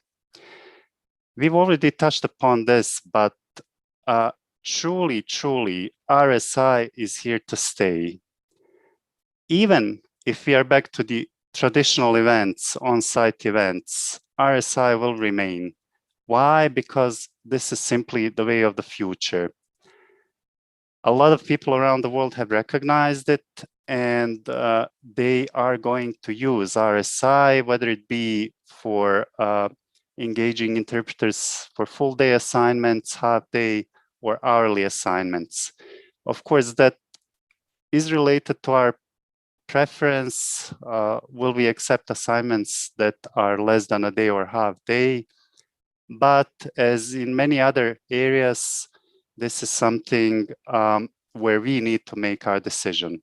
So really, just remember this. We should not become dinosaurs, because technology is moving forward. There are lots of opportunities, and if we don't follow the trends, if we don't jump on the train, we might as well just become someone who complains that there is no traditional engagements and that we cannot follow the path of the future. Now we will speak about practicalities. How to go RSI? Well, in essence, we have 3 types of setups that are necessary for you to be able to start working. But before I say something about this, I just want to mention briefly that preparation is important. I know I've mentioned it before, but this is essential. Why is it essential? Not just because you need proper equipment to work, but also to be able to avoid stress. It's been mentioned in the agenda that I'm to say something about stress and how to reduce stress, and this is a great beginning. That's a great start. So if you prepare properly with everything, if you test everything properly, if you do the drills, and there are different ways how to do that, you will have your stress reduced to a very low level, if any. So we have essential setup, which includes a computer headset and wired internet connection. When I say essential setup, that's something that doesn't have to be necessarily expensive. It can be very cheap, or maybe not very cheap, but still you can buy something that is quite useful for work. And in this regard, we need to mention that your computer must be at least i5 processor. It has to have 8 GB of RAM, and of course, you need to have wired internet connection. I would recommend nothing less than 50 megabytes per second. That is important. Why? Because that's something that most of the platforms require. Now, if you want to make an additional step and invest in yourself to be considered serious in this regard, there are 3 basic items that you need to have from the essential setup. Additional items, which are extra screen, uninterruptible power supply, UPS, mixer, and of course, USB mic with headphones. Now, I just want to say and share with you what kind of equipment I have in this regard. Quickly, my computer, for example, is Lenovo gaming type computer. It's not the most advanced one, but it's a very good one with 16 GB of RAM. And I have a very fast wired internet connection with dedicated cables in a separate room.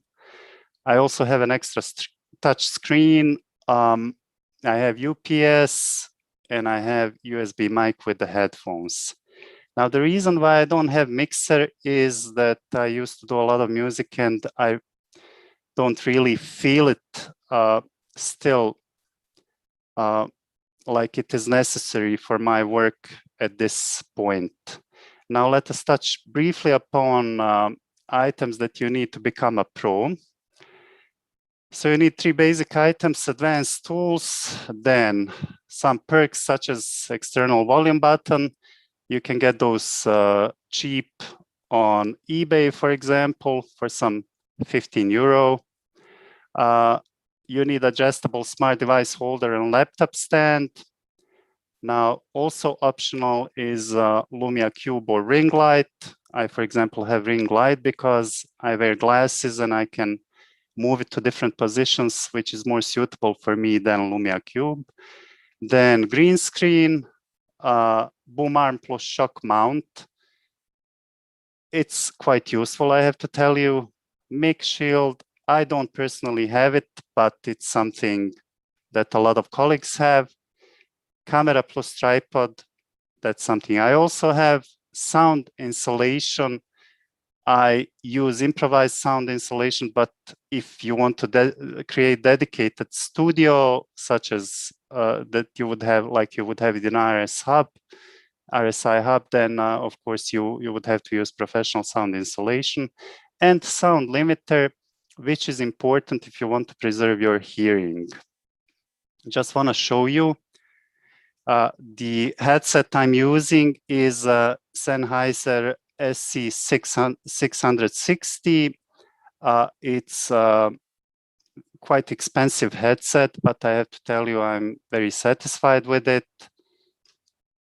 This little guy is also something I have. It's a Rode anti-USB mini mic, which is very good. It's a very good and useful mic with pop blocker that's inside, so you don't have to have external pop blocker. And then I have these. These are semi-open AKJ K240 MK2 headphones.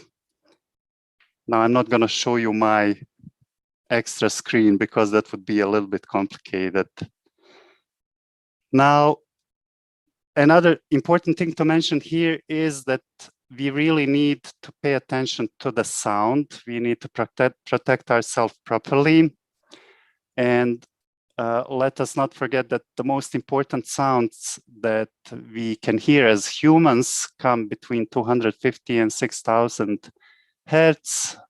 Of course, we can hear up to 12,500 hertz, but this is something to pay attention to when you're doing assignments. So if for nothing else, it's important to invest in good equipment for that reason.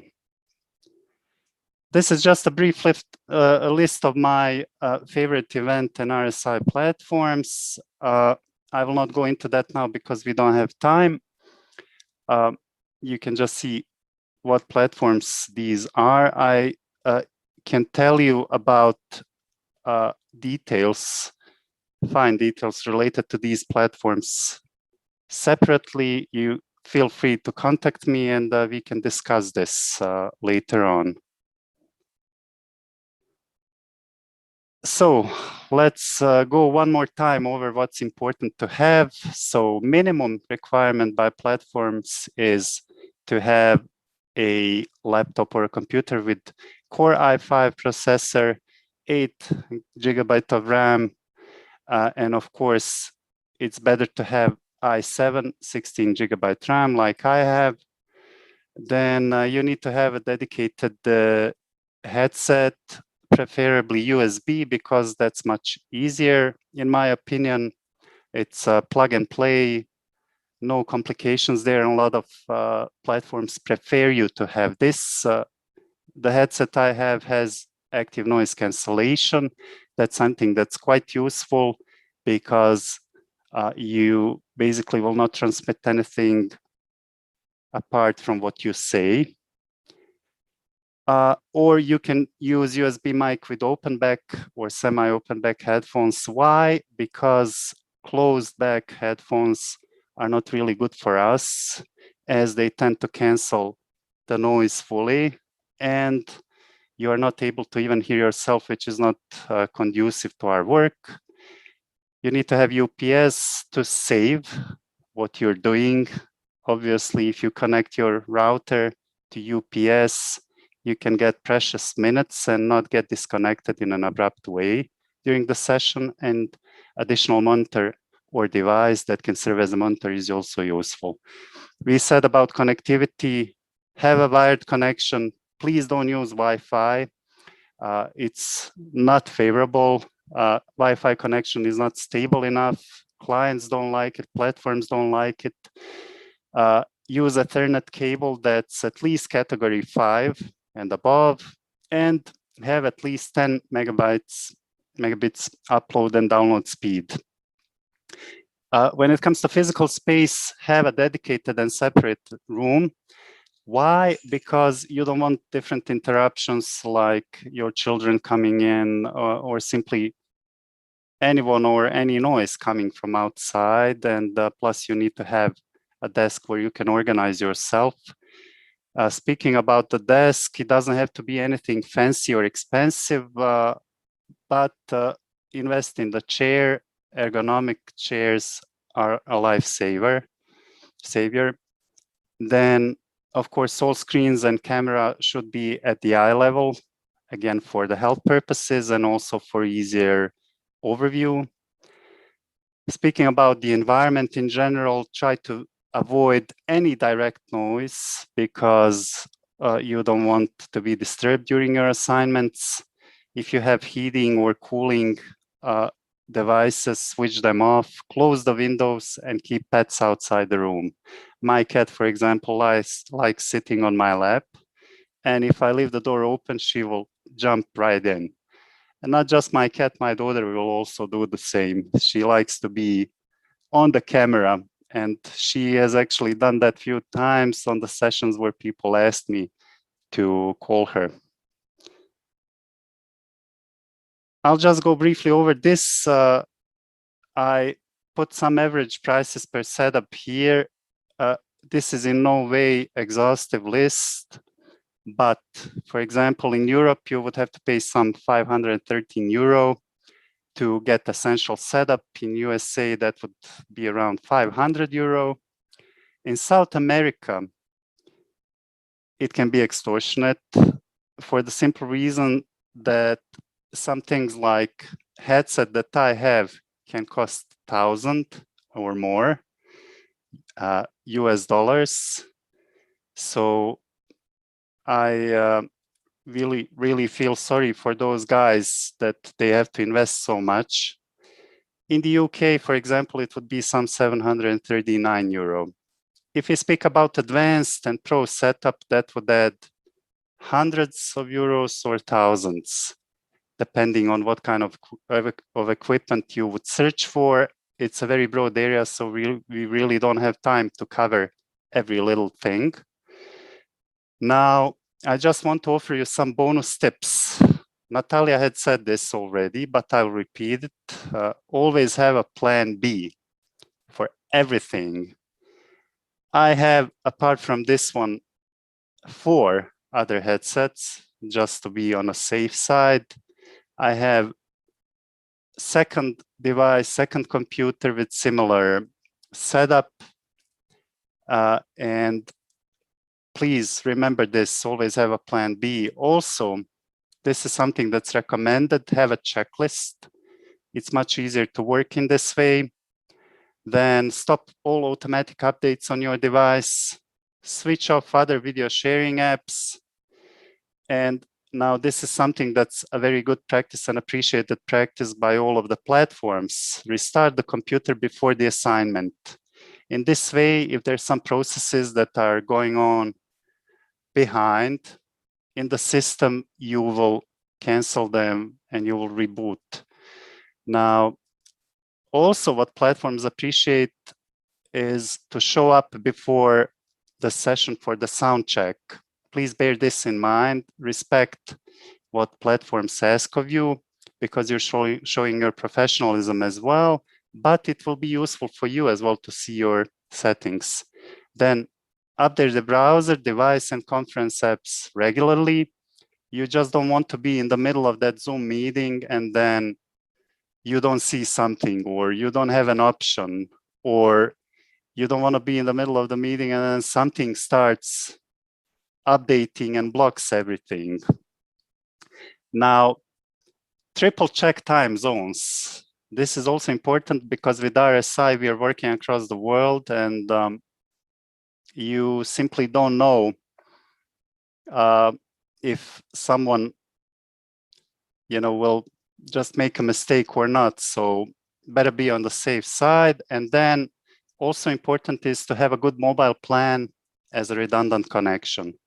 I've had two situations in the past 5 months, maybe, where I had to use my cellular connection, which is 4G, so it's quite good. It was for maybe 10 minutes, but still it was very appreciated by clients. Now, we'll go through this just quickly because we really have to wrap up. There are do's and don'ts of RSI. Do's are, for example, have a checklist wire connection, 2 screens, good quality focused headset or headphones with a dedicated USB mic, updated system and apps, noise-free and furnished small room, switch off all noise-making devices. Don'ts, Wi-Fi or Bluetooth connection or equipment, big no. Closed back noise cancelling headphones, we explained why it's a no. 3G or other cellular connection unless 4G or above, which will serve as a redundant connection. Then don't use unsupported browsers such as Internet Explorer. It's not favored, and it simply cannot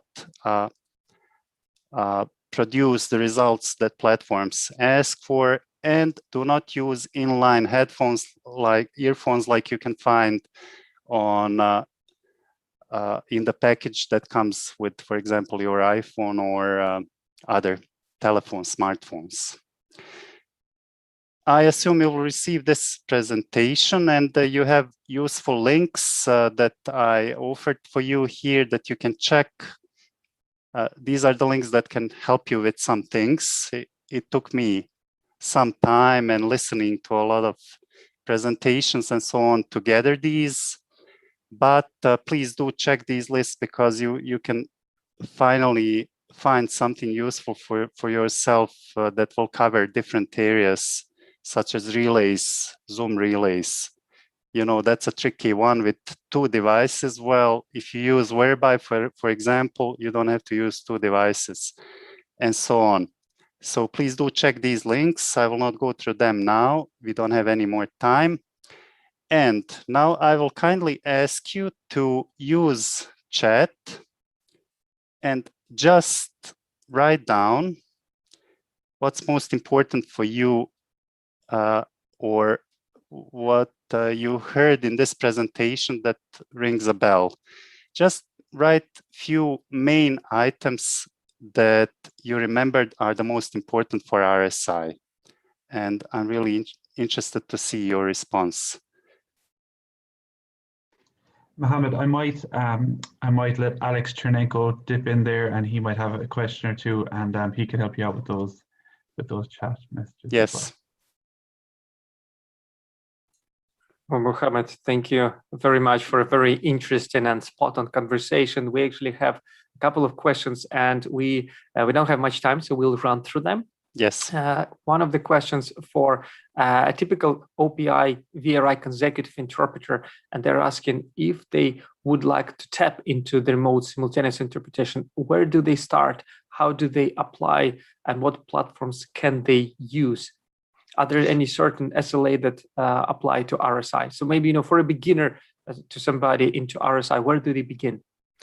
Okay, I would recommend direct contact with people who are in charge of platforms.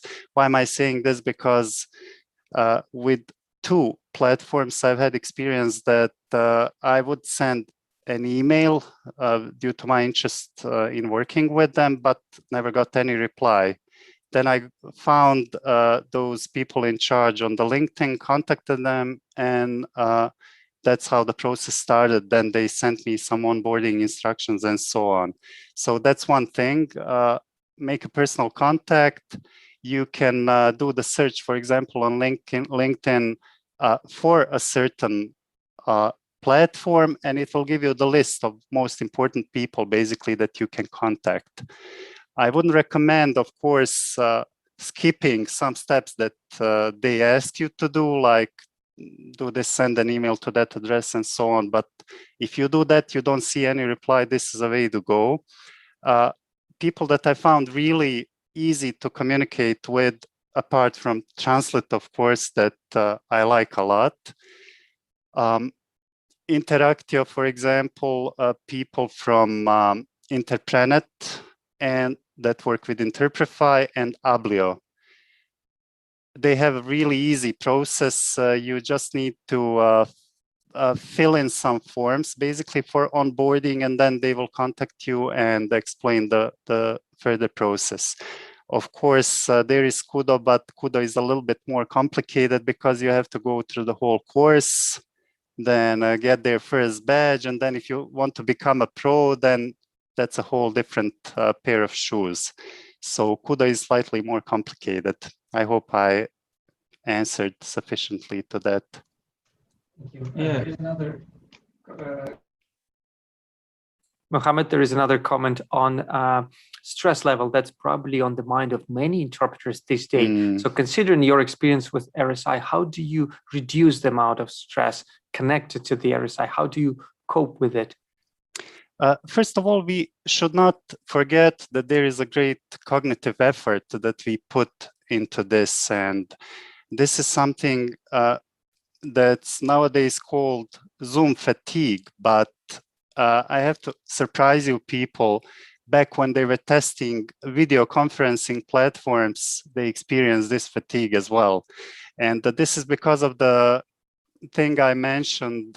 When you do remote simultaneous interpreting, you really have to focus on a lot of things. When you're in a platform, you need to see where your handover is. Is your colleague speaking? Do you need to jump in? Is your connection okay? You know, there are a lot of distractions.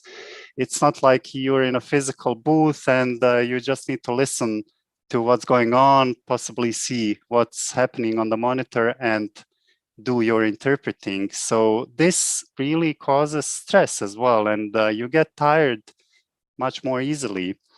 But as I mentioned, if you prepare yourself properly, and you shouldn't, of course, accept too many things on your back, because if you have back-to-back assignments every day, it's not very good. So I would even recommend, you know, even if you'll not make that much money, make a schedule that will allow you to rest, not just rest physically, but also mentally, because this is an important aspect.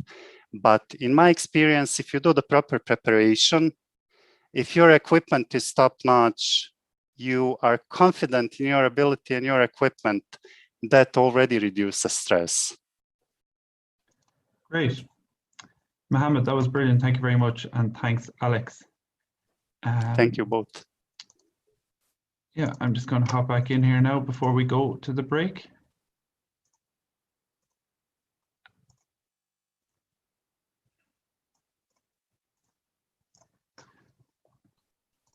Yeah, so everyone, don't forget that we will be releasing the recording of this event to everyone who has registered with us.